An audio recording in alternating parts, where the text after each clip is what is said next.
Radio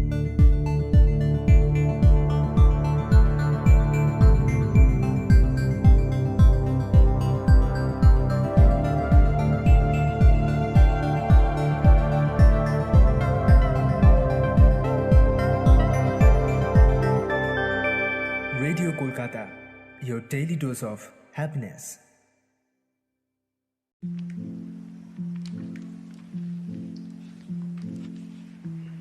আপনারা শুনছেন বিজয়গড় জ্যোতিষরায় কলেজের একমাত্র internet radio station radio Kolkata. এখন রেডিও কলকাতায় থাকছে কৃষি বিষয়ক অনুষ্ঠান চাষবাস।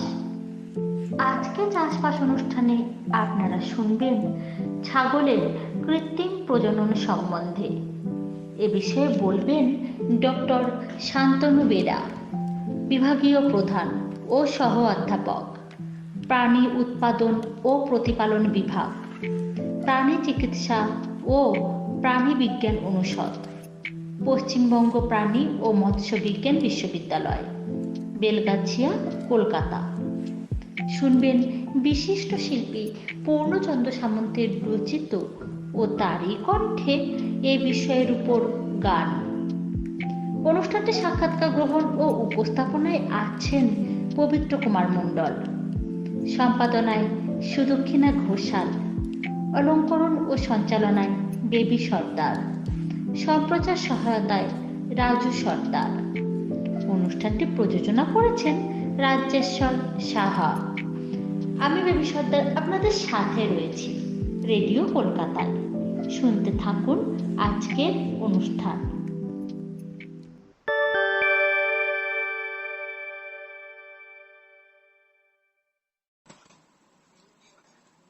গ্রাম বাংলার সকল শ্রোতা বন্ধুকে অনেক অনেক শুভেচ্ছা ও ভালোবাসা জানিয়ে শুরু করছি আজকের অনুষ্ঠান। শ্রোতা বন্ধুরা, আজ আমাদের অনুষ্ঠানে শুনবেন ছাগলের কৃত্রিম প্রজনন। আর এই বিষয়ে আলোচনা করার জন্য আমাদের সাথে রয়েছেন পশ্চিমবঙ্গ প্রাণী ও মৎস্য বিজ্ঞান বিশ্ববিদ্যালয়ের প্রাণী উৎপাদন ও প্রতিপালন বিভাগের বিভাগীয় প্রধান ডক্টর শান্তনু বেরা। ডক্টর বেরা, নমস্কার। আমাদের অনুষ্ঠানে আপনাকে স্বাগত জানাই। নমস্কার। আমরা তো জানি প্রজনন ব্যাপারটা ঠিক কি, তবু যদি আপনি আরেকটু বুঝিয়ে বলেন। একদম সহজভাবে বললে যেটা বোঝায় যে বাচ্চা উৎপাদনের উদ্দেশ্যে স্ত্রী ও পুরুষের মিলনকে প্রজনন বলে। ঠিক, একদম সহজ কথায়। সেখানে পুরুষ একটা পার্ট আর স্ত্রী একটা পার্ট। আর যেহেতু ছাগলের কৃত্রিম প্রজনন, ছাগলের পুরুষ যেটা, পুরুষকে আমরা ঘরোয়া বাংলায় বলি হচ্ছে পাঁঠা ছাগল, আর যেটা স্ত্রী ছাগল সেটাকে বলা হয় পাঁটি ছাগল। এবারে যেটা হচ্ছে এই যে প্রজনন, এই প্রজননের সঙ্গে অনেকগুলো বিষয় যুক্ত থাকে। যেমন একটা সফল খামার, তার জন্য কোন বয়সের স্ত্রী, কোন বয়সের পুরুষ, বা কিভাবে তাকে সিলেকশন করব, কিভাবে তার ব্রিডিং করব, এই ব্যাপারগুলো কিন্তু অনেকগুলো শর্ত আছে। সেই বিষয়গুলো নিয়েই কিন্তু আজকের আলোচনা। এবং একটা খামারি কতটা এই প্রজনন সম্পর্কে তাদের জানা দরকার এবং কিভাবে প্রজনন করালে আগামী দিনে তাদের খামার থেকে অনেক বেশি লাভবান হতে পারবে, সেটা নিয়ে আজকের মূলত আলোচনা। তাহলে এই প্রজননের যে শ্রেণীবিন্যাস রয়েছে এ সম্পর্কে যদি দু চার কথা বলে। হ্যাঁ, প্রজননের শ্রেণীবিন্যাস বলার আগে একটা কথা বলবো। আজকের আমাদের এই প্রজনন বিষয়ে অজ্ঞতার কারণেই কিন্তু আগামী দিনে ছাগলগুলো ছোট হয়ে যাচ্ছে বা অনেক রোগে আক্রান্ত হচ্ছে। সেই জায়গায় চাষি ভাইদের একটু সচেতন হতে হবে। আমরা মূলত যেটা বলি যে একটাকে বলে হচ্ছে ইনব্রিডিং আর একটাকে বলে হচ্ছে আউটব্রিডিং। এই ইনব্রিডিং মানে যেটা হচ্ছে যে একই পরিবারভুক্ত বা একই বংশোদ্ভূত আত্মীয় স্বজনের মধ্যে যদি প্রজনন হয়, ঠিক আছে। আর সেক্ষেত্রে দুরকম হতে পারে। ধরুন ক্লোজ ব্রিডিং একটা বলে, যেটা হচ্ছে ধরুন একই পরিবারের মা বাবা ভাই বোন এদের মধ্যে যদি প্রজনন হয়। আবার লাইন ব্রিডিং বলে একটা পার্ট আছে, যেখানে ধরুন একই বংশোদ্ভূত বা আত্মীয় স্বজনের মধ্যে যদি প্রজনন হয়। এবং চাষি ভাইদের এটা জানা দরকার যে এই ক্লোজ ব্রিডিং বা লাইন ব্রিডিং যদি হয়, সেটা কিন্তু পরবর্তীতে একটা খামারকে পুরো ধ্বংস করে দিতে পারে। তাতে কি হতে পারে? তাতে যেটা হয় বাছুরের মানে যেটা ছোট বাচ্চা, যেটা যে ছাগলের বাচ্চা, তার হচ্ছে বৃদ্ধি কম হবে। 2 নম্বর হচ্ছে একটা বিকলাঙ্গ বাচ্চা হতে পারে। 3 নম্বর হচ্ছে রোগ প্রতিরোধ করার যে ক্ষমতা যেটা, সেটা কম হতে পারে। এবং একটা ফিমেল বাচ্চা যদি হয়, সেটা যখন গরম নেয়ার যে বয়সটা, জেনারেলি আমরা বাংলা কালো ছাগলের ক্ষেত্রে দেখি যে 6-7 মাস 8 মাসে সেটা কিন্তু গরম হয়। কিন্তু যদি এই ইনব্রিডিং হয়, সেক্ষেত্রে পরবর্তী জেনারেশনে ছাগল গরমে আসতে অনেক দেরি হয় এবং তার আবার বাচ্চা উৎপাদন ক্ষমতা কমে যায় এবং পরবর্তীতে যে বাচ্চাকে যে দুধ দেবে সেই দুধটাও কিন্তু কমে যায়। ফলে এটা এতটাই খারাপ একটা দিক। ফলে আমরা খামারে চাইবো না ইনব্রিডিং হোক, ঠিক আছে? এবারে সব মিলিয়ে ক্ষতির মুখোমুখি হবে, তাই তো? আমরা যেটা চাইবো সেটা হচ্ছে আউটব্রিডিং হবে। আউটব্রিডিং মানে কি, যে একই বংশ বা আত্মীয় স্বজন নয়, এটা অনেক রকম হতে পারে, ভিন্ন প্রজাতির মধ্যে হতে পারে বা একই প্রজাতির মধ্যে হতে পারে। যেমন ধরুন আউট ক্রসিং বলে একটা কথা বলি, সেটা হচ্ছে ধরুন একই প্রজাতির মধ্যে কিন্তু একই পরিবার বা আত্মীয় স্বজনের মধ্যে নয়। এতে কি হবে বলুন তো, যে একটা প্রজাতির খাঁটিত্ব যেটা মানে পিওরিটি, সেটা কিন্তু রক্ষা পাবে। আবার একটা কি করা হয়, ধরুন গ্রেডিং আপ করানো হয়, যেটা আমাদের ছাগলের ক্ষেত্রে হয়তো অতটা পপুলার নয়, কিন্তু গরুর ক্ষেত্রে পপুলার। যে কোন আমার ছাগলের ক্ষেত্রেই ধরুন একটা যদি স্বীকৃত জাতের ছাগল হয় আর সঙ্গে যদি একটা স্বীকৃত জাতের ছাগল নয় এরকম যদি থাকে, যার উৎপাদন ক্ষমতা বা বৃদ্ধি কম, তখন কি হবে, একটা স্বীকৃত প্রজাতির ছাগলকে দিয়ে যদি প্রজনন করানো হয়, সেক্ষেত্রে কি হবে, এই যে অস্বীকৃত প্রজাতির ছাগলটা তার একটা উন্নয়ন ঘটবে, সেটাকে আমরা গ্রেডিং আপ বলি। আবার আরেক ধরনের ব্রিডিং হয়, সেটাকে আমরা হাইব্রিড বলি। কথায় কথায় একটা হাইব্রিড বলে একটা কথা আছে, যেখানে কি বলুন তো, যে দুটো অনাত্মীয় প্রজাতি বা ভিন্ন প্রজাতি তাদের মধ্যে মিলন হলে বাবা মায়ের থেকে তার বাচ্চার হচ্ছে উৎপাদন ক্ষমতা যদি বেশি হয়, সেটাকে আমরা বলি হচ্ছে হাইব্রিড। আবার আরেকটা জিনিস হয়, দুটো ভিন্ন প্রজাতির মধ্যে যদি মিলন হয়, আমরা গবাদি পশুর ক্ষেত্রে দেখি যে ক্রস ব্রিডিং করানো, বা ছাগলের ক্ষেত্রেও সচরাচর হচ্ছে, যেটা আমরা প্রতিরোধ করতে চাইছি। যে আমাদের পশ্চিমবঙ্গে বাংলার কালো ছাগল আছে, বাইরে দেখা যাচ্ছে যমুনাপুরি বা অন্যান্য জাতের ছাগল এখানে ঢুকে ক্রস ব্রিড হচ্ছে, মানে দুটো ভিন্ন প্রজাতির মধ্যে মিলন হচ্ছে। এটাও কিন্তু অনেক সময় ক্ষতিকারক, আবার অনেক সময় এটা সার্ভাইভ করলে ভালো হয়, ঠিক আছে? কিন্তু আমাদের এখানে আমরা যেটা চাইবো যে আউট ক্রসিং হোক একই প্রজাতির মধ্যে, কিন্তু একই পরিবার বা আত্মীয় স্বজনের মধ্যে নয়, এরকম একটা ব্রিডিং পলিসি আমরা চালু করব। আচ্ছা আচ্ছা আচ্ছা, তাহলে এবারে কি শ্রেণীবিন্যাসের কথা আসবো? হ্যাঁ, এটাই তো শ্রেণীবিন্যাস আমি বললাম। এই যে আউট ক্রসিং আর আউট ক্রসিংটা হচ্ছে একটা আউট ব্রিডিং প্রসেস। এবারে শ্রেণীবিন্যাসের কথা আপনি যেটা বলছেন, আরেক ধরনের করা যায়। আমরা কি করি না, 2 রকম ব্রিডিং আমরা করাই। একটা হচ্ছে আপনারা কি না, ন্যাচারাল ব্রিডিং, একটা পুরুষ ছাগল থাকবে, একটা কিছু স্ত্রী ছাগল থাকবে। একটা পুরুষ ছাগল দিয়ে আমাদের প্রজনন যদি করাই, এটা হচ্ছে ন্যাচারাল ব্রিডিং বা প্রাকৃতিক পদ্ধতিতে ব্রিডিং করানো। আবার আজকের যে বিষয়টা আলোচনা, সেটা হচ্ছে কৃত্রিম প্রজনন। কৃত্রিম প্রজননটা কি জিনিস না, এখানে আমরা আমাদের গরুর ক্ষেত্রে যেটা খুবই জনপ্রিয়, যে কোনো একটা পুরুষের সেটা কোয়ালিটি পুরুষের সিমেন্ট কালেকশন করে তাকে ছোট ছোট স্ট্র তৈরি করে তাকে দিয়ে কৃত্রিম প্রজনন করা হচ্ছে, সেটাকে আমরা বলি যে ফ্রোজেন সিমেন্ট। সেই ফ্রোজেন সিমেন্টটা ছাগলের ক্ষেত্রেও করা যায়, সে মেল আলাদা করে রাখার দরকার নেই। সেক্ষেত্রে বিভিন্ন যে ব্রিডিং ফার্ম আছে সেখানে কি হচ্ছে, স্ট্র তৈরি করা হচ্ছে। সেই স্ট্র গুলো হচ্ছে লিকুইড নাইট্রোজেনে সংরক্ষণ করে বিভিন্ন যারা এআই ওয়ার্কার আছে তাদের মাধ্যমে বিভিন্ন জায়গায় ছড়িয়ে দেওয়া হয়, এবং তারা এবারে ছাগলের ক্ষেত্রে সেটা যখন ছাগল গরমে আসবে তার একটা নির্দিষ্ট সময় পরে, জেনারেলি 1 দিন পরে আবার প্রজনন করায়, সেটা হচ্ছে কৃত্রিম প্রজনন বলা হয়। তাহলে একটা হচ্ছে গিয়ে প্রাকৃতিক প্রজনন, আর একটা হচ্ছে গিয়ে কৃত্রিম প্রজনন। বুঝতে পেরেছেন? হ্যাঁ হ্যাঁ হ্যাঁ হ্যাঁ। তাহলে এই যে প্রজননের কথা আপনি বললেন এবং পুরুষ ও স্ত্রীর যে মিলন, সেক্ষেত্রে মানে পুরুষ এবং স্ত্রী প্রজনন তন্ত্র সম্পর্কে যদি একটু সংক্ষেপে। হ্যাঁ, এটা সম্পর্কেও সাধারণ মানুষের একটু ধারণা থাকা দরকার। কারণ পুরোপুরি এই যে প্রজননটা, স্ত্রী প্রজনন তন্ত্র পুরুষ প্রজনন তন্ত্র এবং একটা অন্তঃক্ষরা গ্রন্থির থেকে যেটা হরমোন বেরোয় তার যে ক্রিয়া প্রক্রিয়ার ফলেই কিন্তু এটা হয়। একদম খুব সহজে এটা জানা যায়। আমি জাস্ট কিছু অংশ বলছি, যেমন ধরুন গাভীর যে বা আমাদের ছাগি যেটা, তাদের যে স্ত্রী প্রজনন তন্ত্র একই রকম, মানে গরু এবং ছাগল একই ধরনের। যেটা আমরা বাইরে থেকে যেটা দেখতে পাই সেটা হচ্ছে আমরা বলি জন্মিদার বা ভালভা লিপ বলে, এবং তারপরে যে ওয়ালটা থাকে সেটা হচ্ছে ভ্যাজাইনা একটা বলে, মানে জনিদার থেকে একটু ভিতরের দিকে নরম একটা নলের মতো অংশ।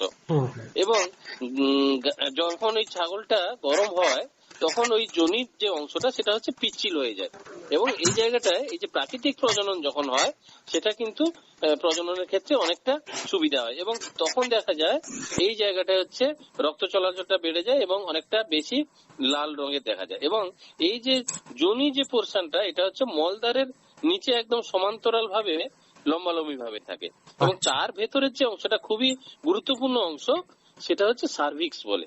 এই সার্ভিক্সটা হচ্ছে সব থেকে মানে পেশি বহুল বা একটা শক্ত জায়গা আর কি।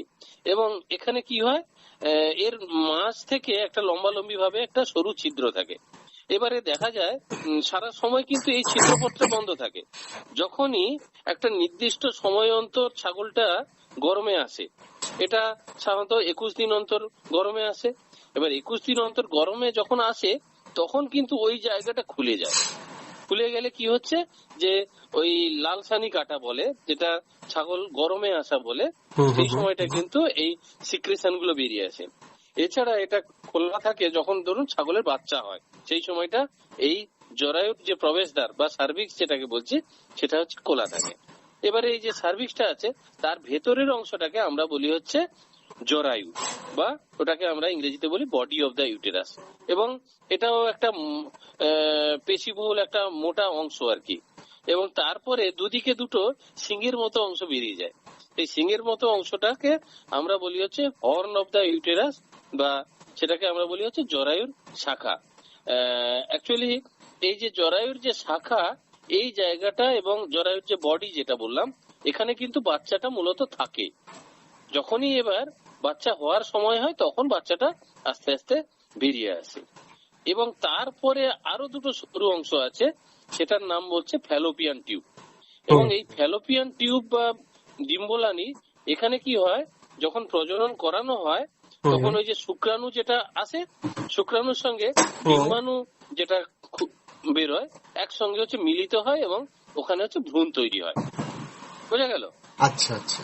এবং মূল যে অংশটা সেটার নাম হচ্ছে ওভারি বা ডিম্বাশয়। প্রতি 21 দিন অন্তর একটা করে হচ্ছে ডিম্বাণু ওখানে স্খলিত হয়, বা একাধিকও হতে পারে। অনেক সময় ছাগলের ক্ষেত্রে, গরুর ক্ষেত্রে জেনারেলি একটা হয়, অন্যান্য ক্ষেত্রে একাধিক হয়। সেক্ষেত্রে ডিম্বাণুর সঙ্গে শুক্রাণুর যে মিলন হয় ফ্যালোপিয়ান টিউবে, এবং বাচ্চাগুলো তৈরি হয়। ঠিক আছে, এটা হচ্ছে স্ত্রী প্রজনন তন্ত্র। এবারে পুরুষ প্রজনন তন্ত্র কি হয়? পুরুষ প্রজনন তন্ত্রের যে মূল অংশটাকে বলি আমরা হচ্ছে অন্ডকোষ বা টেস্টিকল বলি। এবং সেখানে কি হয়, সেখানে হচ্ছে মূলত হচ্ছে শুক্রাণু তৈরি হয়, এবং টেস্টোস্টেরন নামক এক ধরনের হরমোন আছে, সেই হরমোনটা তৈরি হয়।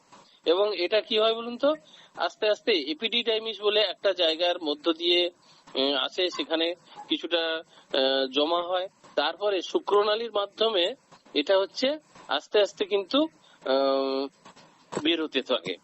ঠিক আছে, বেরিয়ে এসে এটা কি হয় যে এর পুরুষ প্রজনন তন্ত্র যেটা মূল অংশ, সেই মূল অংশ বা এটাকে পেনিস বলে, ওখানে একটা সিগময়েড ফ্লেক্সার টাইপের অংশ আছে আর কি। তার মাধ্যমে কিন্তু আস্তে আস্তে ওইটা অ্যাকচুয়ালি শক্ত হওয়া বা নরম হওয়া, এটা পুরোপুরি একটা রিট্রাক্টর পেনিস বলে একটা মাসুল আছে, সেটা নিয়ন্ত্রণ করে। এবং এই যে শুক্রাণুটা পরবর্তীতে সিমেন বা বীর্যতে কনভার্ট হয়, সেটা কিন্তু মূলত ওখানে কিছু গ্ল্যান্ড থাকে, সেই গ্ল্যান্ডের কিছু রস যেটা বেরোয়, সেটা যেমন কাউপার্স গ্রন্থি বলে একটা অংশ আছে, প্রোস্টেট বলে একটা গ্রন্থি আছে, ভেসিকুলার গ্রন্থি আছে, বাল্বোইউরেথ্রাল গ্রন্থি আছে, তার মাধ্যমে বেরোয়। এবারে মূত্রপথ এবং যে এই যে স্পার্ম বা সিমেন্টটা বেরোয়, এটা কিন্তু একই পথের মাধ্যমে কিন্তু বেরোয়। এটা হচ্ছে আমাদের সবার জানা দরকার আর কি। ঠিক আছে। এবারে যেটা আরেকটা জিনিস একটু সবার জানা দরকার, সেটা হচ্ছে এই যে প্রজনন হচ্ছে, প্রজননটা কিন্তু পুরোপুরি কিন্তু একটা হরমোনাল ব্যাপার। মানে এখানে ধরুন পুরুষের ক্ষেত্রে কিছু হরমোন যেমন টেস্টোস্টেরন এটা যেমন কাজ করে, তেমনি স্ত্রীর ক্ষেত্রেও কিন্তু কয়েকটা হরমোন পুরো যে তার ঋতুচক্রের মধ্যে কাজ করে। এই ঋতুচক্রের মধ্যে যেটা দেখা যায় যে 21 দিনের ঋতুচক্র, এই 21 দিনের ঋতুচক্রের মধ্যে একটা পার্ট হচ্ছে প্রোইস্ট্রাস বলে। এই প্রোইস্ট্রাস মানে হচ্ছে আমাদের যে পিটুইটারি গ্রন্থি আছে না, সেখান থেকে একটা ফলিকল স্টিমুলেটিং হরমোন বলে FSH বলে একটা হরমোন, সেটা হচ্ছে প্রথম ইনফরমেশন দেয় যে ওভারিটাকে ম্যাচিওর করার জন্য। এই ফেজটা হচ্ছে 3 দিন চলে। তারপরে কি হয়, এই একটা ওই ডিমটা যখন পড়লো, সে ডিম পড়ে কি হয় একটা জায়গায় জমা হয়, সেটার নাম হচ্ছে গ্রাফিয়ান ফলিকল। ঠিক আছে, এই গ্রাফিয়ান ফলিকলে যখন পরিণত ওভাম থাকে, সেটাকে কি হয় ওখান থেকে একটা হরমোন বেরোয়, সেই হরমোনটার নাম হচ্ছে এস্ট্রোজেন। এস্ট্রোজেন যখন বেরোয় না, সেই সময়টাই হচ্ছে সারা শরীরের মধ্যে একটা উত্তেজনা তৈরি হয়। এইটাকে আমরা অ্যাকচুয়ালি বলি ছাগলের হিটে আসা বা গরমে হওয়া। সেই সময় দেখবেন যে 24 ঘন্টার মতো একটা ছাগলের পেছন দিকটা ফুলে যাচ্ছে বা একটা লালসানি কাটছে, এই ফেজটা চলে হচ্ছে 24 ঘন্টা। আর তারপরে কি হয়, এই উত্তেজনাটা প্রশমিত হচ্ছে, তখন কি হচ্ছে পিটুইটারি গ্রন্থি থেকে আরো একটা হরমোন বেরোয়, সেটার নাম হচ্ছে লিউটিনাইজিং হরমোন। এই হরমোনটা কি করে আস্তে আস্তে ওই যে ওভামটাকে ওই যে গ্রাফিয়ান ফলিকল থেকে বের করে দেয়। আমরা যেটাকে বলি হচ্ছে ওভুলেশন।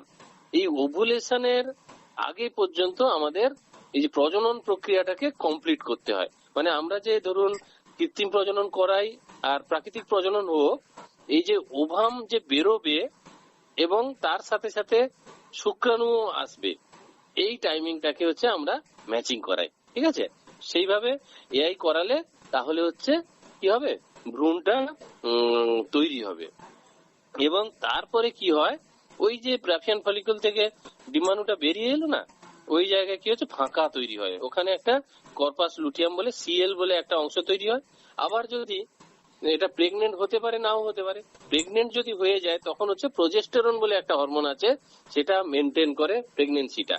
আর যদি প্রেগনেন্ট না হয় তাহলে 16 দিন পরে আবার হচ্ছে নতুন ভাবে আবার নতুন ওভারি থেকে ওভাম বেরোয় এবং সাইকেলটা তৈরি হয়। এবং টোটালি আমরা এই কারণে দেখি যে 21 দিন অন্তর হচ্ছে সাইকেলটা কিন্তু আবার চলে আসে। মানে এইভাবে জিনিসটা হয়। হয়তো সবাই এটা একটা জটিল প্রক্রিয়া, অতটা ডিটেলস জানার দরকার নেই, কিন্তু এটুকু জানা দরকার যে যে সময় স্ট্রাস হচ্ছে, স্ট্রাসের পরে ওভুলেশনের আগে পর্যন্ত আমাদের জানতে হবে, কারণ ওই সময়ে কিন্তু কৃত্রিম প্রজনন বা প্রাকৃতিক প্রজনন করাতে হয়। আচ্ছা আচ্ছা, তো কেমন স্ত্রী এবং পুরুষ ছাগলের মানে অবস্থা হতে হবে একটা ভালো, হ্যাঁ এটাও খামারি ভাই বোনেদের জানা দরকার, কারণ একটা খামারের অর্ধেক হচ্ছে পুরুষ আর অর্ধেক হচ্ছে স্ত্রী। এবং সেক্ষেত্রে আমরা যেটা বলি যে একটা পুরুষ ছাগল সিলেকশন করা এবং স্ত্রী ছাগল সিলেকশন করা বা নির্বাচন করা, এটা খুবই প্রয়োজন। আমরা পুরুষ ছাগলের ক্ষেত্রে সবসময় বলবো একটা সুস্থ সবল ছাগল যার কোনো ডিফর্মিটিজ নেই, বিশেষ করে পা খোড়াচ্ছে বা অন্যরকম রোগ আছে, এই রকম কোনোদিনও কিন্তু সিলেকশন করা উচিত নয়। ধরুন আমরা কৃত্রিম প্রজননের জন্য তার যে সিমেন্ট বা বীর্যটাকে সংগ্রহ করব, তার মান একটা ভালো হওয়া দরকার। কারণ কি অনেক সময় দেখা যাচ্ছে যে অ্যাবনর্মাল স্পার্ম কিছু তৈরি হচ্ছে, অনেক সময় দেখা যাচ্ছে তার ঘনত্ব কম, বা অনেক সময় অনেক রোগ ওই স্পার্মের মাধ্যমে পরবর্তী জেনারেশনে ছড়িয়ে পড়তে পারে। ফলে এটা টেস্ট করা দরকার। এবং আমরা বলি যে 1.5 থেকে 2 বছরের পর ছাগলকে কিন্তু রেগুলার প্রজনন করানো যেতে পারে। খুব কম বয়সে যদি প্রজনন করানো হয় সেক্ষেত্রে কিন্তু ওই পুরুষ ছাগলকে বেশি দিন পর্যন্ত আমরা প্রজনন করাতে পারবো না।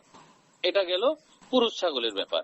এবং স্ত্রী ছাগলের ক্ষেত্রে আমরা বলবো যে একটা খামারে একটা পুরুষ ছাগলের সঙ্গে আমরা জেনারেলি 10খানা স্ত্রী ছাগল রাখি। এবং এই স্ত্রী ছাগল যদিও 6-7 মাসে গরমে চলে আসে, কিন্তু আমরা বলবো যে 10-11 মাস বা 12 মাসের পর থেকে আপনারা ওই স্ত্রী ছাগলকে প্রজননের জন্য ব্যবহার করুন। তাতে কিন্তু আপনার ওই স্ত্রী ছাগলকে বেশি দিন পর্যন্ত আপনার খামারে আপনি রাখতে পারবেন। ঠিক আছে? আচ্ছা আচ্ছা, তাহলে আমাদের এই যে এখন কৃত্রিম প্রজননের কথা বলা হচ্ছে, হ্যাঁ, সেটা কি এই সময় খুব গুরুত্বপূর্ণ বিষয়? অবশ্যই অবশ্যই, খুবই গুরুত্বপূর্ণ বিষয়। তার কারণ হচ্ছে আমরা বর্তমানে কতগুলো জিনিস দেখছি যেখানে হচ্ছে ছোট ছোট খামারিরা তারা কি করছে, পুরুষ ছাগল রাখতে হচ্ছে, এবং এই পুরুষ ছাগল রাখার জন্য কিন্তু একটা অতিরিক্ত খরচ, অতিরিক্ত ঘর, এবং অনেক সময় ওই পুরুষ ছাগলটা যদি কোনো কারণে অসুস্থ হয় তখন কিন্তু খামারির কিন্তু অনেক ক্ষতি হতে পারে। আবার যদি ওই পুরুষটা যদি অসুস্থ হয় বা কোনো রোগের বাহক হয়, তার মাধ্যমে কিন্তু অন্যান্য স্ত্রী ছাগলের ক্ষেত্রে কিন্তু রোগগুলো কিন্তু ছড়িয়ে পড়তে পারে। হ্যাঁ, আবার যেটা দেখা যায় অনেক আমরা কৃত্রিম প্রজননের ক্ষেত্রে কি দেখি যে ধরুন যেখানে স্ট্র তৈরি করা হচ্ছে তারা কিন্তু খুব উচ্চমানের পুরুষ ছাগল তারা কেনে, মানে তার দাম অনেক বেশি, সেটা কিন্তু সাধারণ খামারির পক্ষে কেনা সম্ভব নয়। কিন্তু একটা বড় ব্রিডিং ফার্ম তারা কিন্তু ওই উচ্চমানের যে পুরুষ ছাগল তার সিমেন্ট সংগ্রহ করে হাজার হাজার স্ট্র তৈরি করছে, এবং সেই স্ট্রটা কিন্তু ছাগলটাকে ক্যারি করতে হচ্ছে না, কিন্তু লিকুইড নাইট্রোজেনের মাধ্যমে অনেক জায়গায় অনেক এলাকায় কিন্তু এটাকে ছড়িয়ে দেওয়া যাচ্ছে। এটা কিন্তু একটা বড় দিক। এবং কতগুলো জিনিস আমরা এই কৃত্রিম প্রজননের মাধ্যমে আমরা বলতে পারি, যেখানে হচ্ছে একটা চাষি কম খরচে ছাগল পালন করতে পারবে, 2 নম্বর হচ্ছে সঠিক রেকর্ড সে রাখতে পারবে, এবং অনেক সময় আমরা বড় খামারে কি করি, এক্সট্রা সিনক্রোনাইজেশন করি। মানে কি, একটা ধরুন খামারে 10খানা ছাগলকে একসঙ্গে আমরা গরমে আনলাম, সেক্ষেত্রে একটা যদি পুরুষ ছাগল হয় তাহলে সেটা দিয়ে কিন্তু সবগুলোকে ব্রিডিং করানো কিন্তু সম্ভব নয়। কিন্তু আপনি যদি কৃত্রিম প্রজনন করান তাহলে সবাইকে কিন্তু একসঙ্গে গরমে এলে একসঙ্গে তাকে কিন্তু কৃত্রিম প্রজনন করাতে পারবো। এটা কিন্তু অন্য ক্ষেত্রে কিন্তু সম্ভব নয়।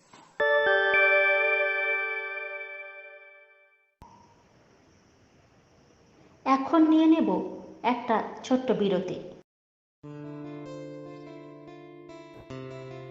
দক্ষিণ কলকাতার যাদবপুর অঞ্চলের 75 বছরের সরকারি সাহায্যপ্রাপ্ত ও 2023 সালে ন্যাক দ্বারা এ গ্রেড প্রাপ্ত ISO সার্টিফাইড উচ্চশিক্ষার প্রতিষ্ঠান হল বিজয়গড় জ্যোতিষ রায় কলেজ।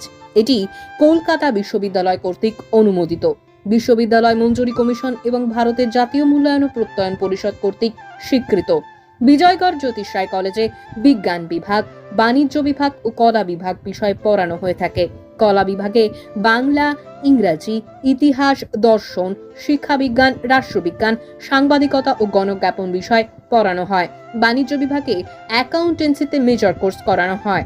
বিজ্ঞান বিভাগে অর্থনীতি, পদার্থবিদ্যা, উদ্ভিদবিদ্যা, প্রাণীবিদ্যা, রসায়ন ও মাইক্রোবায়োলজি বিষয় পড়ানো হয়ে থাকে। মাইক্রোবায়োলজিতে মাস্টার্স কোর্সও রয়েছে এই কলেজে। এছাড়াও 3 বছরের BA, BSc, BCom মাল্টিডিসিপ্লিনারি কোর্সও রয়েছে বিজয়গড় জ্যোতিষ রায় কলেজে। এই কলেজে 3000-এরও বেশি ছাত্রছাত্রী, 80 জন শিক্ষক, 40 জন অশিক্ষক কর্মচারীও রয়েছেন। Regular field visit, hands on 1-to-1 training of practical, innovative teaching learning মেথোডোলজির উপরেও শিক্ষাদান চলছে এই কলেজে। প্রথাগত শিক্ষার পাশাপাশি ছাত্রছাত্রীদের দক্ষতা বৃদ্ধির জন্য এই কলেজে নানান কোর্সও চালু করা হয়েছে, যেমন content writing, documentary film production, web development, yoga lifestyle, communication research methodology, food industry, basic cosmetology and অ্যাক্সেসরিজের মধ্যে nail art, mehendi design, jewellery making ইত্যাদি। ছাত্রছাত্রীদের জন্য বিভিন্ন সংস্থা এবং বিশ্ববিদ্যালয়ের সঙ্গে কোলাবোরেশন করে বিভিন্ন সেমিনার ও ওয়ার্কশপের আয়োজন করা হয়ে থাকে। এছাড়াও ছাত্রছাত্রীদের জন্য স্বামী বিবেকানন্দ, নবান্ন, ওয়েসিস স্কলারশিপের এবং কন্যাশ্রী স্টুডেন্ট ক্রেডিট কার্ডেরও ব্যবস্থা আছে। এছাড়াও এই কলেজে নানান সাংস্কৃতিক অনুষ্ঠানের আয়োজনও করা হয়ে থাকে, বসন্ত উৎসব, ভাষা দিবস, রবীন্দ্র নজরুল জয়ন্তী, নবীন বরণ প্রভৃতি। এই কলেজে রয়েছে ICT ফেসিলিটি সহ ঘর, লাইব্রেরিতে রয়েছে 35,000-এরও বেশি বই এবং রয়েছে 145-টির উপর কম্পিউটার।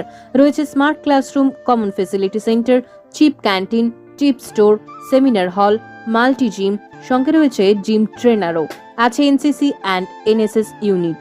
খেলাধুলারও আলাদাভাবে সুব্যবস্থা আছে। ফুটবল ও কাবাডি ট্রেনার রয়েছে আলাদাভাবে। এই কলেজের সবচেয়ে উল্লেখযোগ্য সেল প্লেসমেন্ট সেল।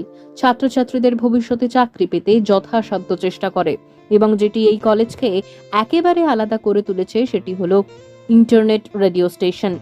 এখানে শিক্ষামূলক অনুষ্ঠানের পাশাপাশি বিজ্ঞান বিষয়ক অনুষ্ঠান, স্বাস্থ্য বিষয়ক অনুষ্ঠান এবং গান, গল্প, কবিতা প্রভৃতির উপর নানা অনুষ্ঠান শোনা যায়। এই সব কিছুই শুধু ছাত্রছাত্রীদের জন্য। ছাত্রছাত্রীদের ভবিষ্যৎ সুন্দর করে গড়ে তুলতে বিজয়গড় জ্যোতিষ রায় কলেজ উচ্চ মাধ্যমিক উত্তীর্ণ ছাত্রছাত্রীদের স্বাগত জানাচ্ছে। বিরতির পর আবার ফিরে এলাম।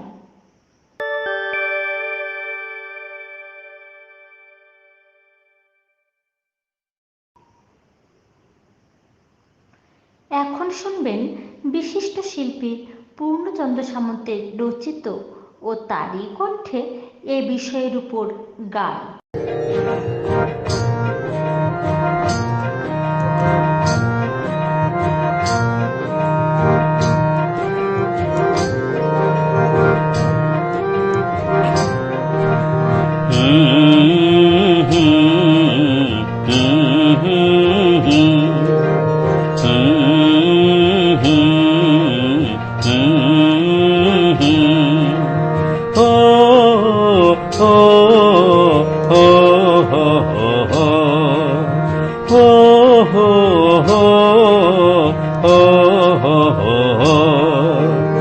অর্থ করি ছাগল চাষে কৃত্রিম প্রজনন, জনপ্রিয় দেশ বিদেশে চলছে অগণন কৃত্রিম প্রজনন।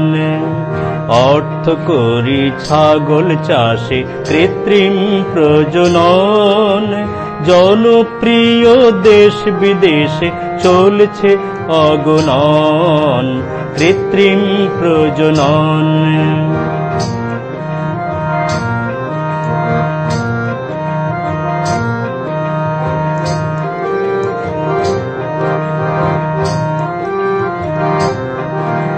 পাঁঠা ও পাঁঠিতে হয় ন্যাচারাল ব্রিডিং, সব থেকে ভালো আর্টিফিশিয়াল ব্রিডিং। পাঁঠা ও পাঁঠিতে হয় ন্যাচারাল ব্রিডিং, সব থেকে ভালো আর্টিফিশিয়াল ব্রিডিং। ক্লোজ কিংবা line breeding,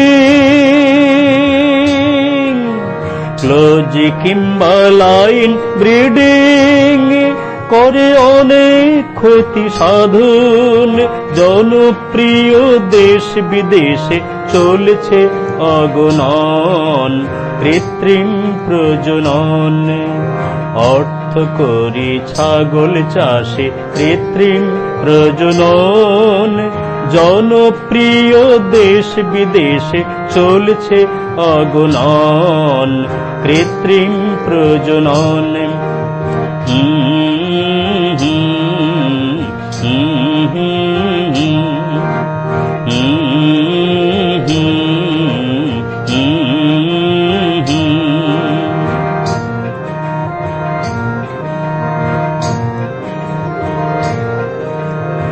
out crossing, breeding up, hybrid প্রজনন, স্বীকৃত প্রজাতির সিমেন ব্রিডিং এ অস্বীকৃতির উন্নয়ন। Out crossing, breeding up, hybrid প্রজনন, স্বীকৃত প্রজাতির সিমেন ব্রিডিং এ অস্বীকৃতির উন্নয়ন। স্ট্র তৈরি করছে ব্রিডিং ফার্ম, উন্নত প্রজনন। চাষি ভাইরা সিমেন স্ট্র করো আনয়ন। Out crossing, breeding up, hybrid প্রজনন, স্বীকৃত প্রজাতির সিমেন ব্রিডিং এ অস্বীকৃতির উন্নয়ন। স্ট্র তৈরি করছে ব্রিডিং ফার্ম, উন্নত প্রজনন। চাষি ভাইরা সিমেন স্ট্র করো আনয়ন।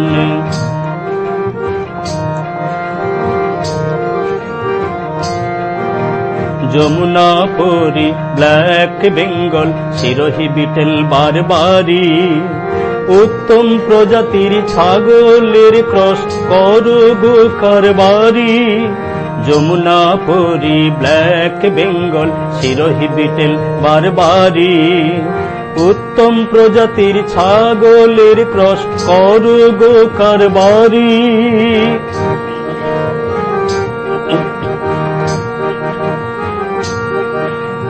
200টি ছাগির সাথে ভালো 20টি ছাগের মিলন ভালো ছাগল বাচ্চা হলে প্রয়োজন পরিবর্তন 200টি ছাগির সাথে ভালো 20টি ছাগের মিলন ভালো ছাগল বাচ্চা হলে প্রয়োজন পরিবর্তন সবচেয়ে ভালো বাংলার কালো সবচেয়ে ভালো বাংলার কালো ছাগ থেকে প্রজনন সবচেয়ে ভালো বাংলার কালো ছাগ থেকে প্রজনন জনপ্রিয় দেশ বিদেশে চলছে অগণন কৃত্রিম প্রজনন অর্থ করি ছাগল চাষে কৃত্রিম প্রজনন জনপ্রিয় দেশ বিদেশে চলছে অগণন কৃত্রিম প্রজনন অর্থ করি ছাগল চাষে কৃত্রিম প্রজনন জনপ্রিয় দেশ বিদেশে চলছে অগণন কৃত্রিম প্রজনন কৃত্রিম প্রজনন কৃত্রিম প্রজনন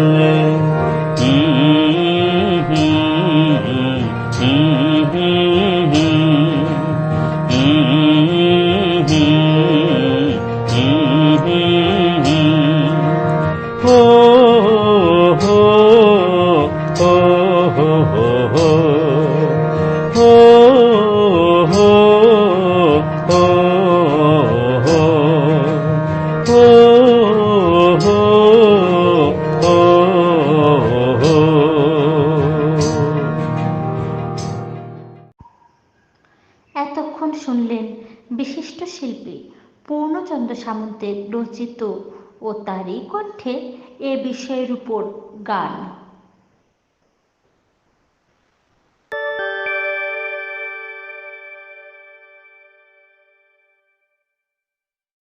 কতগুলো কারণে আমরা কৃত্রিম প্রজনন করাচ্ছি, যেটা ধরুন অনেক ছাগলের জাত হারিয়ে যাচ্ছে, সেগুলোকে সংরক্ষণ করার জন্য কিন্তু আমরা কৃত্রিম প্রজননটা করাই। আবার অনেক সময় দেখা যায় আমরা বিভিন্ন ধরনের যে প্রযুক্তিগত উন্নয়নের ক্ষেত্রে আমরা এক্সপেরিমেন্টাল যে কাজগুলো করি সেটাও কিন্তু এর ফলে সম্ভব হয়। আবার অনেক সময় কি হয়, একই মানে ইকুয়াল সাইজ বা একই জেনেটিক ক্যারেক্টার যেগুলো সেগুলো রাখার জন্যও কিন্তু আমরা এই কৃত্রিম প্রজননটাকে আমরা প্রমোট করছি। এবং আরো কতগুলো জিনিস দেখা যায় যে যখনই আপনি কৃত্রিম প্রজনন করাবেন তখন কিন্তু খামারের রোগ ব্যাধি অনেক কম হয়। এবং এই যে একটু আগে আমি বলছিলাম না যে ইনব্রিডিং যেটা হয়, সেই ইনব্রিডিং কৃত্রিম প্রজনন করালে হবে না। তার কারণ হচ্ছে আত্মীয়দের মধ্যে যে ব্রিডিং সেটা কৃত্রিম প্রজননে হলে হয় না, কারণ সেখানে অন্যান্য বিভিন্ন অনাত্মীয় প্রজাতির সিমেন দিয়ে আমরা কৃত্রিম প্রজনন করাই। ঠিক আছে, আচ্ছা, এটা কি দেশে বিদেশে মোটামুটি সফল বলা যায়? সত্যি কথা বলতে কি, যে কোনো প্রযুক্তি প্রথম যখন আসে সেটা কিন্তু খুব যে সফল আমি সেটা বলবো না, কিন্তু আমাদের এখন যে বর্তমান পরিস্থিতিতে আমাদের ভারতবর্ষ তথা সারা পৃথিবীতে কিন্তু এটা জনপ্রিয় একটা প্রযুক্তি হয়ে গেছে। এবং কেন বলছি, বিশেষ করে কিছু কিছু উন্নত দেশ যেমন ধরুন অস্ট্রেলিয়া, যেমন ধরুন ফ্রান্সের তো কৃত্রিম প্রজনন খুবই পপুলার। তারপরে ধরুন ইটালি, নরওয়ে, পোল্যান্ড, সুইজারল্যান্ড, এই সমস্ত দেশগুলোতে কিন্তু ছাগলের কৃত্রিম প্রজননটা খুবই পপুলার রয়েছে। আর আমাদের ভারতবর্ষে কৃত্রিম প্রজননটা যে খুবই পুরনো তা নয়।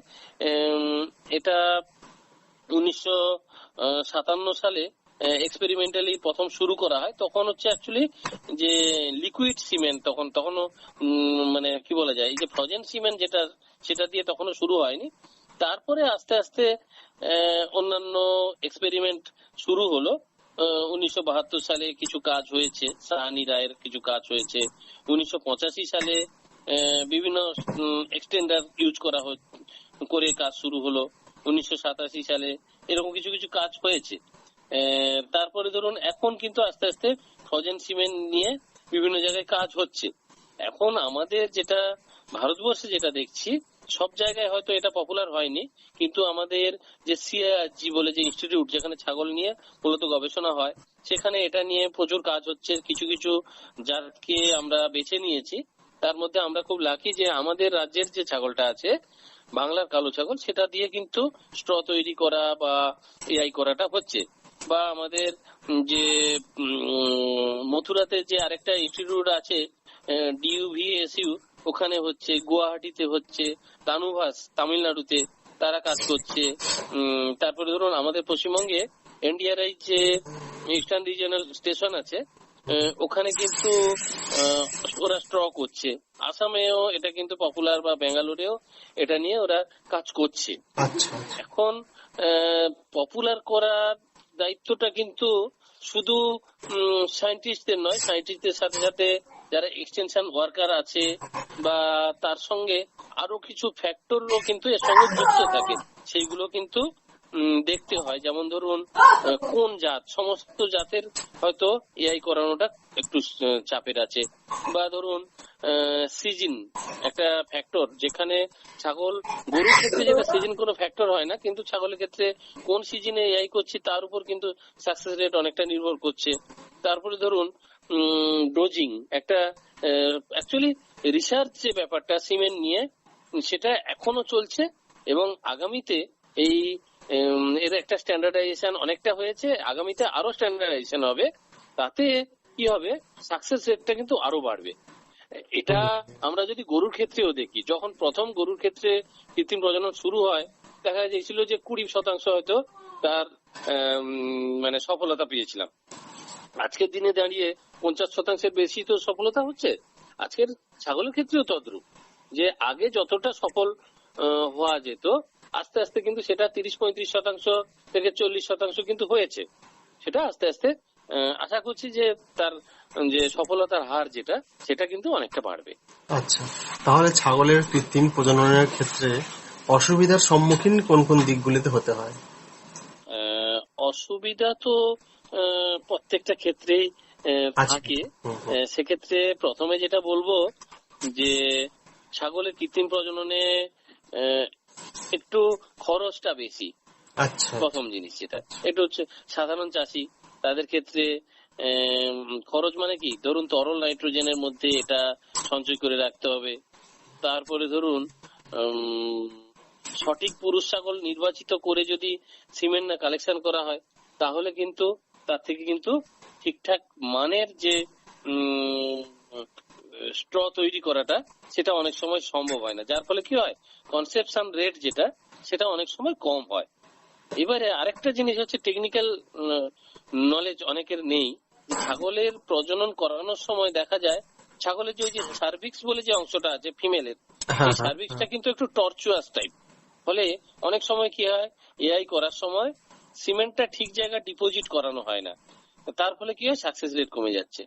আবার দেখা যাচ্ছে যে অনেক সময় এই যে ছাগলের, এই যে আমি প্রজনন তন্ত্র নিয়ে যখন আলোচনা করছিলাম, যে ওভুলেশনের যে টাইমটা, এই টাইমিংটা অনেক সময় যারা কৃত্রিম প্রজনন করান, সেই সময়টা তারা ঠিক করতে পারে না। তার ফলে কি হয়, অনেক সময় ঠিক টাইমে এআই করা হচ্ছে না। ধরুন ওভুলেশন হয়ে গেল, তারপরে হচ্ছে আমরা অনেক পরে আমরা এআই করলাম, তাতে কি হচ্ছে, আর শুক্রাণু আর ডিম্বাণুর যে মিলনটা যেটা, সেই মিলনটা কিন্তু হয় না, যার ফলে কিন্তু সমস্যা হয়। আর অন্য যে যেটা ফেসিলিটিজ ক্রিয়েশন যেটা করা, যে ধরুন এআই সেন্টার, সে অর্থে চাষি ভাইরা চাইলেও এই মুহূর্তে যে ছাগলের কৃত্রিম প্রজননের জন্য যে ফেসিলিটিস গুলো দরকার হয়, প্রপার ট্রেনিং, এআই ক্যান পাওয়া, স্ট্র পাওয়া, এই ফেসিলিটিস গুলো এখনো অনেকটা তৈরি হয়নি, সেটাও করা দরকার আছে। এছাড়া যেটা দেখা যায় যে কিছু রিলিজিয়াস ট্যাবুস আছে যে পাঁঠা দিয়েই লোকে ব্রিডিং করাতে চায়, যেখানে হয়তো তারা কৃত্রিম প্রজনন করাতে চায় না, এরকম কিছু জায়গা আছে। ফলে সেক্ষেত্রে চাষি ভাইদের একটু সচেতনতা বাড়ানো বা তাদেরকে ট্রেনিং দেওয়া, না আপনারা কৃত্রিম প্রজনন করান, তাতে আপনাদের ছাগল ভালো থাকবে, এই ধরনের কিছু প্রশিক্ষণ দিলে আশা করছি এই যে অসুবিধাগুলো যেটা আমি বললাম সেই অসুবিধাগুলো অনেকাংশে কিন্তু কেটে যাবে, আমার যেটা মনে হয় আর কি। তো কৃত্রিম প্রজনন কিভাবে করতে হয় যদি একটু সংক্ষেপে বলেন। হ্যাঁ, কৃত্রিম প্রজননটা একটা বড় স্টেপ, পুরো স্টেপ হয়তো বলা যাবে না, খুব শর্টে আমি বলছি। যে প্রথম কথা হচ্ছে যে ছাগলটা গরম হয়েছে কিনা, ঠিকঠাক গরম হয়েছে কিনা সেই জায়গাটুকু আগে নিশ্চিত করুন, কোন সময় গরমে এসছে। এবারে আমরা বলি যে যখন গরমে এসছে তার হচ্ছে 24 ঘন্টা পরে আপনারা হচ্ছে তাকে কৃত্রিম প্রজনন করাবেন। তাহলে আমরা হচ্ছে সময় নির্ধারণ করা, এটা হচ্ছে দ্বিতীয় স্টেপ। এবারে গরমের শুরুতে কি হয়, শ্লেষ্মাটা পরিষ্কার পাতলা এবং শেষের দিকে দেখা যায় এটা একটু অস্বচ্ছ হয়ে যায়, ঠিক আছে। তাহলে এই যে যখন অস্বচ্ছ হতে শুরু করবে সেই টাইম মানে এটা হচ্ছে কৃত্রিম প্রজনন করার হচ্ছে সময় চলে এলো, ঠিক আছে। এইবারে কি করতে হবে, আমরা প্রাণী বন্ধু বা যিনি প্রজনন করবেন তাকে আমরা খবর দিলাম। এবারে খবর দেওয়ার পরে কতগুলো জিনিস একটু মাথায় রাখতে হবে। যিনি প্রজনন করতে আসবেন তিনি প্রথমে যেটা হবে, এআই গান যেটা আছে, মানে যে কৃত্রিম প্রজনন করার জন্য একটা গান আছে, সেই গান, তারপরে ধরুন স্পেকুলাম যেটা আছে, যেটা দিয়ে প্রজনন দ্বারটাকে হচ্ছে খোলা হবে, তারপরে একটা কাঁচি লাগে, বা এই জিনিসগুলোকে প্রথম কথা হচ্ছে তাকে জীবাণুমুক্ত করবে, এটা হচ্ছে পরবর্তী স্টেপ।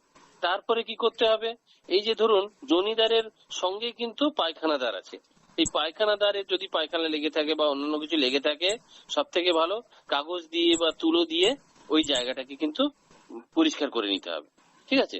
এবারে এই যে স্পেকুলামটার কথা বললাম না, এই স্পেকুলামটার মধ্যে কিছু লুব্রিক্যান্ট যদি আমরা লাগিয়ে দিতে পারি, অনেক সময় কিছু তেল বা কিছু লাগিয়ে দিয়ে ওটা প্রজনন দ্বারের মধ্যে ঢোকালে কি হবে, প্রজনন দ্বারটাকে খোলা যাবে। খুলে এমন ভাবে ওটা ঢোকাতে হবে যাতে ছাগলের কষ্ট খুব কম হয়, এবং সেটাকে যখন আমরা ঠিকঠাক ওপেন করব তখন কি হবে, ওই সার্ভিক্স যে অংশটা যেটাকে আমরা বলি হচ্ছে জরায়ুর গলদেশ, ওটা কিন্তু বাইরে থেকে দেখা যায়।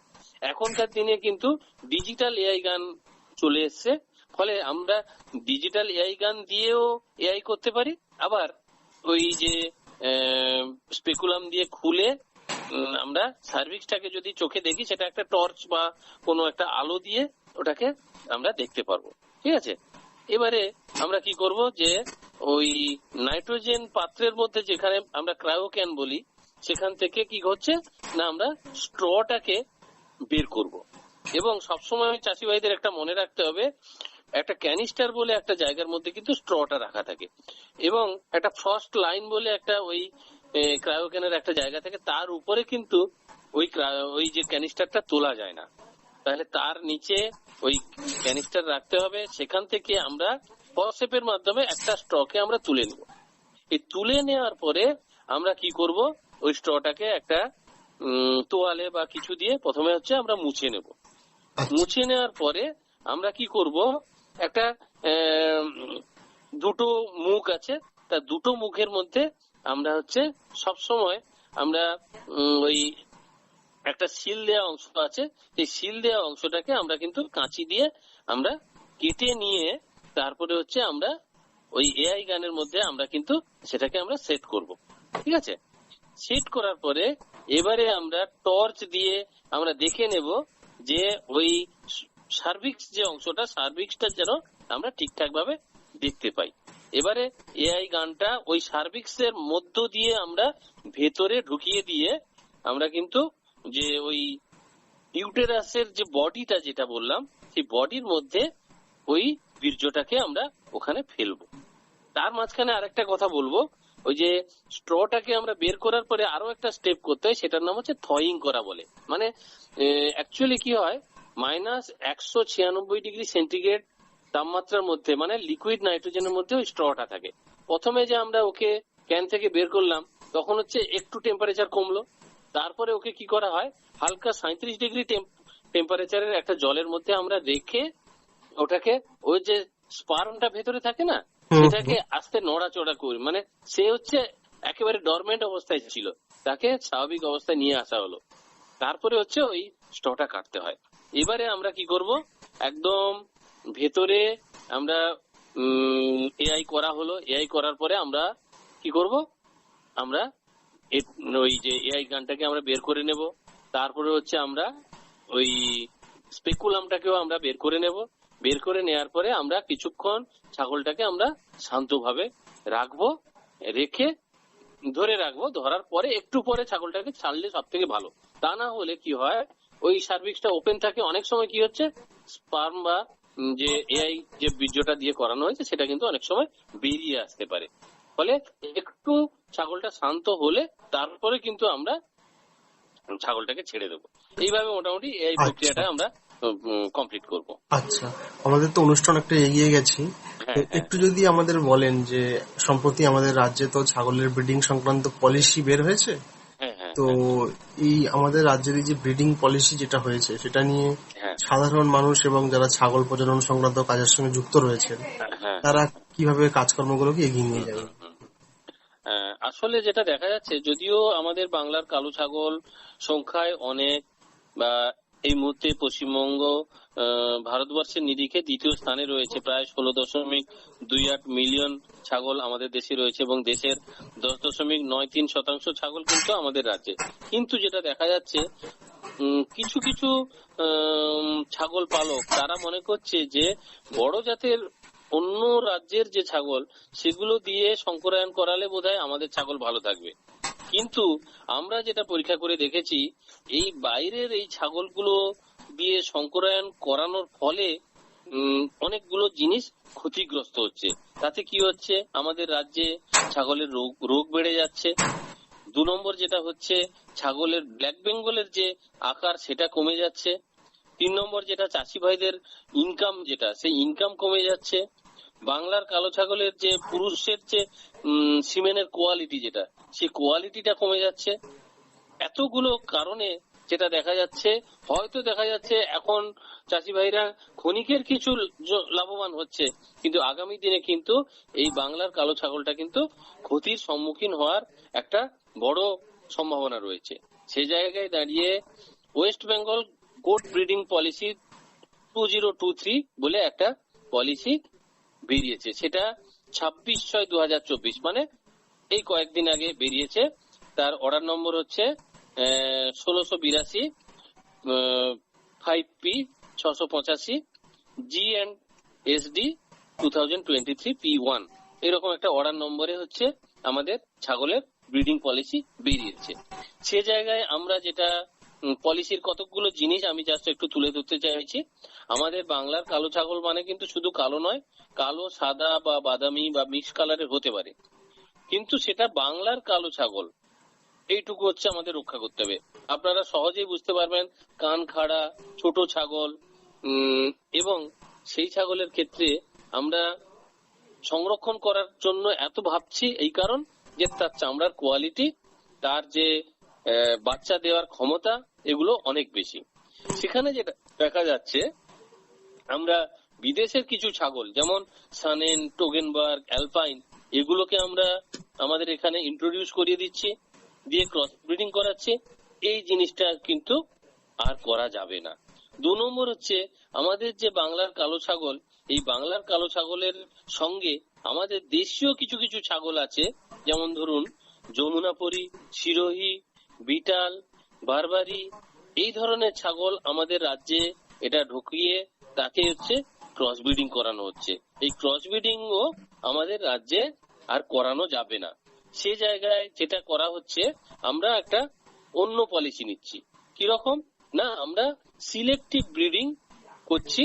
যে সমস্ত বাংলার কালো ছাগলের বাচ্চার জেনেটিক মেরিটটা ভালো, মানে তার গুণ যথেষ্ট ভালো, সে জায়গাতে আমরা ONBS বা ওপেন নিউক্লিয়াস ব্রিডিং সিস্টেম বলে একটা ব্রিডিং পলিসি করা হচ্ছে, যেখানে খুব ক্লোজ সুপারভিশনের মাধ্যমে যেখানে ইনব্রিডিংটাকে অ্যাভয়েড করিয়ে বা একই গ্রুপের মধ্যে প্রজননটাকে অ্যাভয়েড করিয়ে আমরা কিন্তু ভালো মেল প্রোডাকশন করছি এবং সেটা চাষি ভাইদের মধ্যে কিন্তু ছড়িয়ে দেওয়ার একটা ব্যাপার চলছে। একটা 1 নম্বর। আর 2 নম্বর যেটা, আমরা কিছু নিউক্লিয়াস হাড়, মানে সেখানে আমরা কি করছি, বিভিন্ন জোনে 200 খানা ফিমেল এবং 20 খানা মেল আমরা এক জায়গায় রেখে তার বাচ্চা উৎপাদন করিয়ে বিভিন্ন জায়গায় এটা বিতরণের একটা প্রোগ্রাম নেওয়া হচ্ছে। এখানে কি হচ্ছে, আমরা ছাগলের শারীরিক অবস্থা, তার স্বাস্থ্য, তার যে পুরুষের স্ত্রীর যে কোয়ালিটি, বিশেষ করে স্ত্রীর ক্ষেত্রে বেশি বাচ্চা দেওয়ার ক্ষমতা আছে কিনা, বা দেখা যাচ্ছে যে দুটো বাচ্চা দেওয়ার মধ্যে দূরত্বটা যাতে কম হয় এবং খুব তাড়াতাড়ি যাতে গরমে আসে, এইরকম কিছু ক্যারেক্টার দেখে আমরা সেগুলো সিলেকশন করছি। এবং গ্রামাঞ্চলে আরেকটা জিনিস আমরা শুরু করার চেষ্টা করছি, সেটা হচ্ছে বাক এক্সচেঞ্জ প্রোগ্রাম। ধরুন যে জায়গায় একটা মেল প্রজনন করত, 1 বছর পরে আমরা সেই মেলটাকে অন্য একটা জোনে দিয়ে দিচ্ছি, আবার সেই জোনে অন্য একটা জোন থেকে আমরা ছাগলকে নিয়ে চলে আসছি। এটাও কিন্তু একটা ব্রিডিং পলিসির একটা পার্ট করা হচ্ছে। এবার আমরা ছাগলের ক্ষেত্রে কৃত্রিম প্রজননটা আমাদের রাজ্যে শুধুমাত্র বাংলার কালো ছাগলের সিমেন্টটাকে দিয়ে কৃত্রিম প্রজনন করানো হবে, এটা কিন্তু আমাদের পলিসির মধ্যে আনা হচ্ছে। এবং আমরা চাষি ভাইদের আমরা ছাগল পালন এবং কিভাবে ব্রিডিং করাতে হবে সেই ব্যাপারে তাদেরকে আরো সচেতন করার জন্য আমরা বিভিন্ন উদ্যোগ আমরা নিচ্ছি। এইটা মোটামুটি আমাদের যে ব্রিডিং পলিসি নতুন বেরিয়েছে তার হচ্ছে মূল কথা। বেশ, মোটামুটি তাহলে আমাদের অনুষ্ঠান এখানে শেষ করতে হবে। হ্যাঁ, পরবর্তী আরো কোনো বিষয়ে জানার থাকলে আপনাদের বিশ্ববিদ্যালয়ে তারা যেতে পারেন, যোগাযোগ করতে পারেন আপনাদের। অবশ্যই অবশ্যই। হ্যাঁ, তাহলে শ্রোতা বন্ধুরা, আমরা এতক্ষণ শুনছিলাম ছাগলের কৃত্রিম প্রজনন, আর এই বিষয়ে আলোচনা করছিলেন পশ্চিমবঙ্গ প্রাণী ও মৎস্য বিজ্ঞান বিশ্ববিদ্যালয়ের প্রাণী উৎপাদন ও প্রতিপালন বিভাগের বিভাগীয় প্রধান ডক্টর শান্তনু বেড়া। ডক্টর বেড়া, আপনাকে অসংখ্য ধন্যবাদ। নমস্কার, এত সুন্দর একটা আলোচনা করার জন্য। হ্যাঁ, নমস্কার আপনাকে এবং সমস্ত চাষি ভাইরা যারা এই প্রোগ্রামটা শুনবেন সবাইকে আমার পক্ষ থেকে নমস্কার। বেশ, গ্রাম বাংলার সকল শ্রোতা বন্ধুকে অনেক অনেক শুভেচ্ছা ও ভালোবাসা জানিয়ে শেষ করছি আজকের অনুষ্ঠান।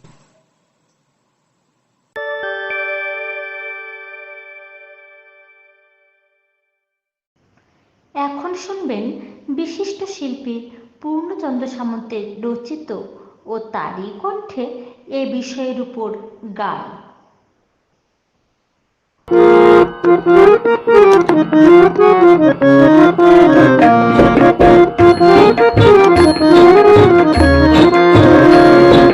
প্রাণী পালন, অর্থনীতি, জীবিকা জীবন। প্রাণী পালন, অর্থনীতি, জীবিকা জীবন। করে চাষবাস বানায় আবাস মানুষ সাধারণ। প্রাণী পালন, অর্থনীতি, জীবিকা জীবন।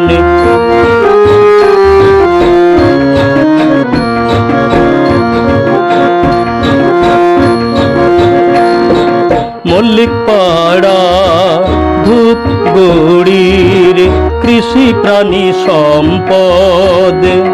উন্নত হর্টিকালচার জীবিকার রসদ।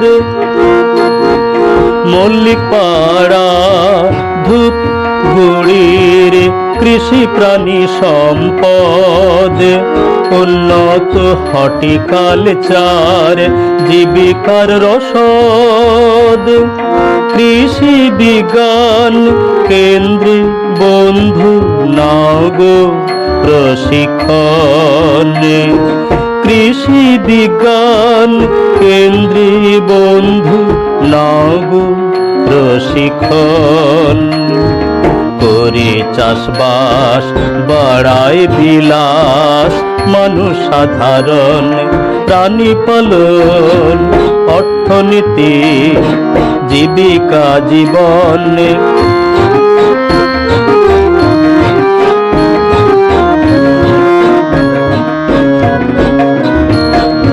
ছাগল চাষের মানোন্নয়ন, সঠিক আবাস চাই, ছাগের খাদ্য খড়কুচো ঘাস মিনারেল এজোলাই।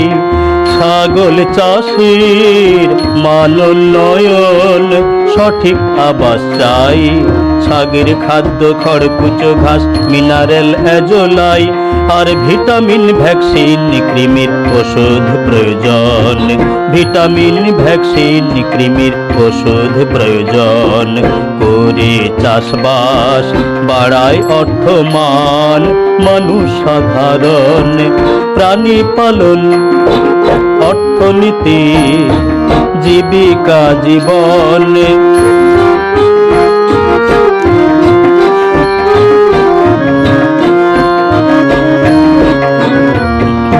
বৃষ্টি ফিমেল গোটের সাথে একটি সবল মেল, বৃষ্টি ফিমেল গোটের সাথে একটি সবল মেল, তাতে সুস্থ উন্নত বাচ্চা জন্মাবে অঢেল। সুস্থ উন্নত বাচ্চা জন্মাবে অঢেল। প্রজননের পরে স্বাস্থ্যসম্মত লালন পালন, প্রজননের পরে স্বাস্থ্যসম্মত লালন পালনে লাভজনক হবে চাই যে সঠিক বিপণন। লাভজনক হবে চাই যে সঠিক বিপণন। প্রাণী পালন অর্থনীতি জীবিকা জীবন।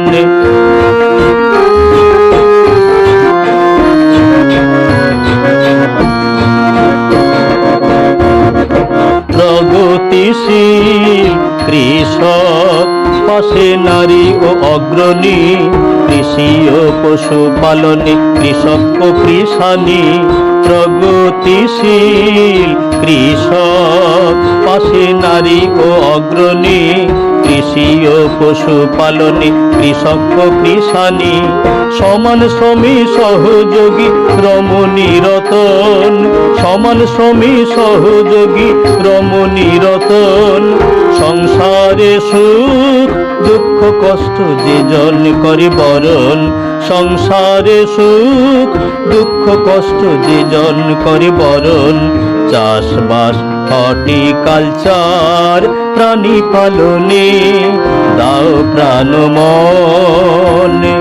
প্রাণী পালন অর্থনীতি জীবিকা জীবন।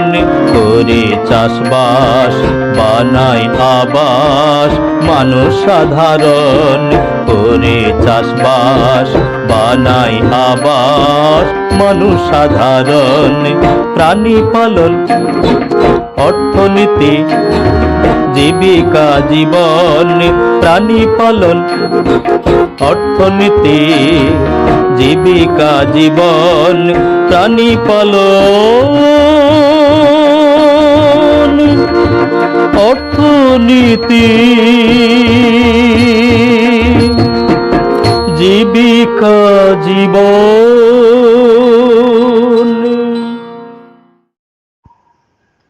এতক্ষণ শুনলেন বিশিষ্ট শিল্পী পূর্ণচন্দ্র সামন্তের রচিত ও তারই কণ্ঠে এ বিষয়ের উপর গান।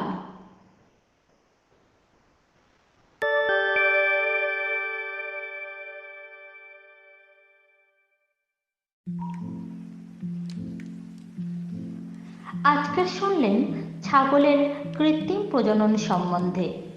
এ বিষয়ে বললেন ডক্টর শান্তনু বেরা, বিভাগীয় প্রধান ও সহ অধ্যাপক, প্রাণী উৎপাদন ও প্রতিপালন বিভাগ, প্রাণী চিকিৎসা ও প্রাণী বিজ্ঞান অনুষদ, পশ্চিমবঙ্গ প্রাণী ও মৎস্য বিজ্ঞান বিশ্ববিদ্যালয়, বেলগাছিয়া, কলকাতা। শুনলেন বিশিষ্ট শিল্পী পূর্ণচন্দ্র সামন্তের রচিত ও তারই কণ্ঠে এ বিষয়ের উপর গান। অনুষ্ঠানে সাক্ষাৎকার গ্রহণ ও উপস্থাপনায় ছিলেন পবিত্র কুমার মণ্ডল, সম্পাদনায় সুদক্ষিণা ঘোষাল, অলঙ্করণ ও সঞ্চালনায় দেবী সর্দার, সম্প্রচার সহায়তায় রাজু সর্দার। অনুষ্ঠানটি প্রযোজনা করেছেন রাজ্যেশ্বর সাহা। আপনাদের সঙ্গে ছিলাম আমি, বেবি সর্দার। বিজয়গড় জ্যোতিষরায় কলেজের একমাত্র ইন্টারনেট রেডিও স্টেশন রেডিও কলকাতায় শুনুন কৃষি বিষয়ক অনুষ্ঠান চাষবাস। আপনাদের কাছে আমাদের চাষবাস অনুষ্ঠানটি কেমন লাগছে সে বিষয়ে মতামত জানাতে কিন্তু ভুলবেন না। আমাদের ইমেল আইডি হলো রেডিও কলকাতা চাষবাস@gmail.com। আজকের অনুষ্ঠানটি শুনতে রেডিও কলকাতা অ্যাপ ডাউনলোড করুন অথবা radiokkolkata.org ক্লিক করে আমাদের ওয়েবসাইট ভিজিট করুন ও লাইভ নাও বাটন ক্লিক করুন। আবারও আগামীকাল হাজির হব আমরা নতুন অনুষ্ঠান নিয়ে। সকলে ভালো থাকুন, সুস্থ থাকুন আর শুনতে থাকুন রেডিও কলকাতা।